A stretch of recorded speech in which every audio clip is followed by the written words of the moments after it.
साखरेची अचानक झालेली दरवाढ संशयास्पद. राजू शेट्टींनी व्यक्त केली वेगळी शंका. म्हणाले ती साखर आता विक्रीसाठी काढली जाईल. साखरेचे दर वाढले तर माझ्यासारख्या नेत्याला आनंद झाला असता, मात्र हे पैसे शेतकऱ्यांना नाही तर व्यापाऱ्यांच्या घशात जाणार आहेत. साखरेची अचानक झालेली दरवाढ संशयास्पद असल्याचं स्वाभिमानी शेतकरी संघटनेचे अध्यक्ष माजी खासदार राजू शेट्टी यांनी म्हटले. देशात अचानक साखरेचा दर गगनाला भिडल्याने सर्वसामान्यांना चांगला दणका बसला आहे. मात्र अचानक आलेल्या साखरेच्या दरात तेजीने अनेक प्रश्न निर्माण झाले आहेत. या पार्श्वभूमीवर राजू शेट्टी यांनी म्हटलंय की दिवाळीपर्यंत पुरेल एवढा साखरेचा साठा यंदाच्या हंगामातील आहे आणि पुढील उत्पादन देखील देशाला पुरेल एवढं असताना अचानक दर कसे काय वाढले. साखरेच्या दरवाढीचा सगळा फायदा व्यापाऱ्यांना होणार आहे. त्यामुळे साखरेच्या आत्ताच्या दराप्रमाणे शेतकऱ्यांना दुसरा हप्ता प्रतिटन 500 रुपये देणं होईल असं शेट्टी यांनी म्हटलंय. राजू शेट्टी यांनी साखर कारखानदारांच्या भूमिकेवरून संशय व्यक्त केला आहे. त्यांनी असं सांगितलंय की आता कारखानदार आम्ही आधीच साखर विकून टाकली असा कांगावा करतील, मात्र उतारा चोरून अनधिकृतपणे ठेवलेली साखर आता विक्रीसाठी काढली जाईल. सरकारने कारखानदारांच्या गोडाऊनमधून बाहेर पडणाऱ्या साखरेवर लक्ष ठेवणं गरजेचं असल्याचं त्यांनी म्हटलेलं आहे. सरकारने कितीही प्रयत्न केला, आयात करण्याचा निर्णय घेतला तरी सुद्धा ऑक्टोबरच्या आत साखर काही बाहेरच्या देशातून येऊ शकत नाही. आणि जी शिल्लक साखर आहे, जे रेकॉर्ड आज सरकार दाखवतंय, साखर कारखाने दाखवतात, ते बघितलं तर अगदी दिवाळी होऊन सुद्धा आपल्याला पुरेशी साखर शिल्लक राहते.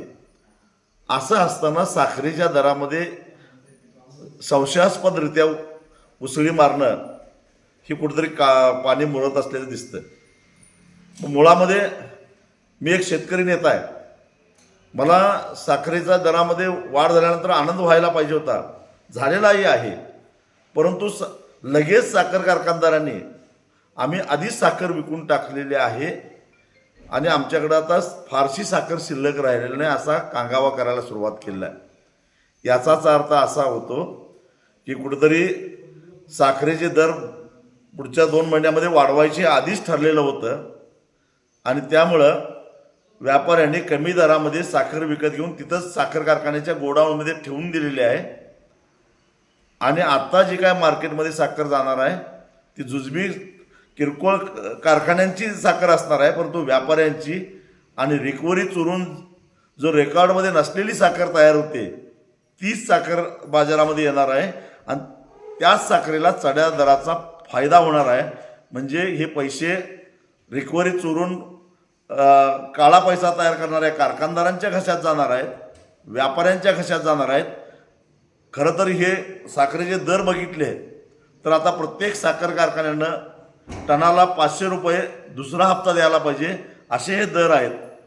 मला माहीत आहे की आधीची साखर कमी दराने विकलेली असली तरी सुद्धा शिल्लक साखरेला मिळणारा दर जर संपूर्ण वर्षभराच्या गाळप झालेल्या ऊसावर विभागला तरी सुद्धा 400 ते 500 रुपये आरामात ऊस उत्पादक द्यायला काय अडचण नाही. परंतु लगेच आता कांगावा सुरू होणार आहे की आम्ही काही देऊ शकत नाही कारण आमची साखर आधीच विकून ठेवलेली आहे. त्यामुळं सरकारनं पहिल्यांदा तातडीनं प्रत्येक साखर कारखान्याचा शिल्लक साठा किती आहे याची माहिती घ्यावी आणि अचानक धाडी टाकून खरोखरच साखर कारखाने सांगतात तेवढीच साखर शिल्लक आहे की अजून जास्त आहे हे बघितलं पाहिजे.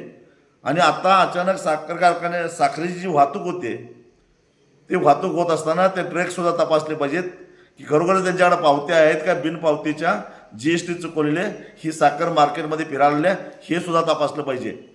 कुठंतरी 20-22 हजार कोटी रुपयाचा संपूर्ण देशामध्ये या साखरेच्या काळ्या बाजारामध्ये व्यवहार व्हायला लागला आहे असा संशय घ्यायला जागा आहे. Bureau report SBN Marathi, Kolhapur.